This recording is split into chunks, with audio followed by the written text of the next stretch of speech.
Rock Kokosakoy's channel. Let's begin. Minimum Wage Philippines 2023 in all regions. Mga minimum po na sahod natin sa buong bansa. The minimum wage in the Philippines is an important topic that affects millions of workers in the country. Prices of basic necessities, especially food, have increased during the pandemic. Many people have been struggling to budget their salaries to keep them going.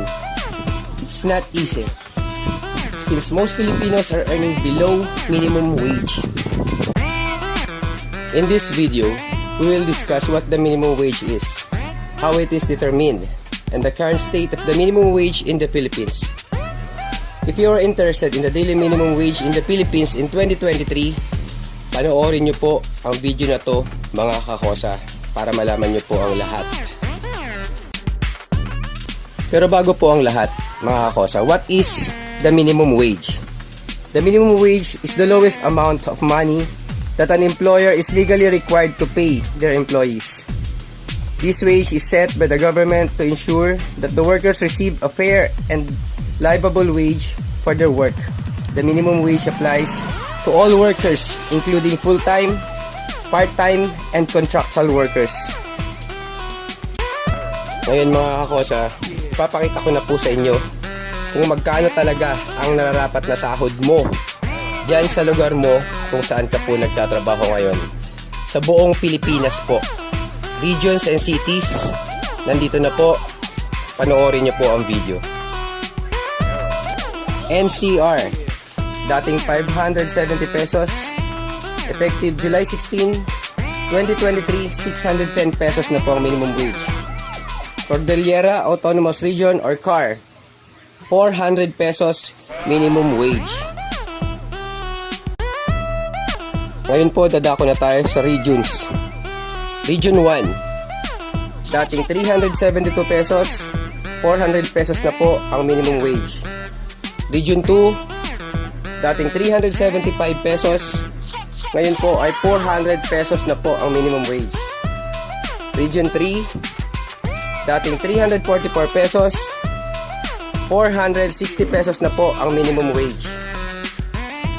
Regions 4A, dating 350 pesos, 470 pesos na po ang minimum wage. Regions 4B, dating 329 pesos, ngayon po ay 355 pesos na po ang minimum wage. Ngayon po ay dumako naman tayo sa Region 5. Region 5 po ay 365 pesos ang minimum wage. Region 6, dating 410 pesos, ngayon ay 450 pesos na po ang minimum wage. Region 7, dating 382 pesos, 435 pesos na po ang minimum wage. Region 8, dating 345 pesos, 375 pesos na po ang minimum wage.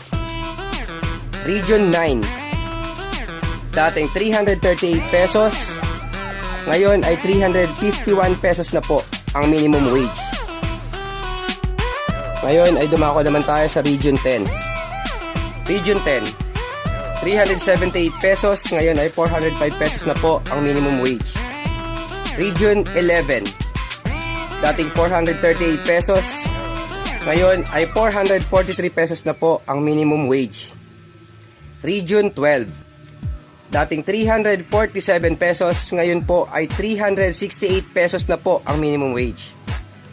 Region 13, 350 pesos minimum wage. Bangsamoro Autonomous Region, Muslim Mindanao o BARM, 306 pesos, ngayon po ay 341 pesos na po ang minimum wage. Ngayon po, nagtataka po siguro kayo mga kakosa kung bakit magkakaiba ang sahod nating mga Pinoy samantalang nasa Pilipinas lang po tayong lahat. Narito po ang paliwanag ng DOLE tungkol dito. Why does the minimum wage for different regions vary? According to the National Wages and Productivity Commission, the minimum wage varies per region because there is a different economic condition depending on the location of the country. Moreover, the minimum wage depends on the cost of living of the workers based on RA 6727 or the Wage Rationalization Act.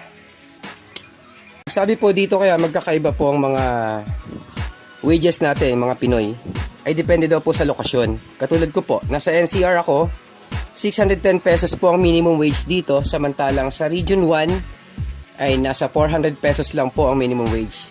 So depende sa lokasyon at kung gaano kaprogreso ang bawat lugar. Doon po sila nagbe-based ng sahod natin para sa minimum wage. The minimum wage in the Philippines plays a critical role in ensuring that workers receive their compensations for their labor. While there are concerns about the adequacy and its impact on the economy, policymakers must carefully consider various factors when setting the minimum wage, including the needs of workers and the economic conditions of the country. Ultimately, the goal should be to strike a balance between ensuring that workers are paid a fair wage and creating an environment that fosters economic growth and job creation.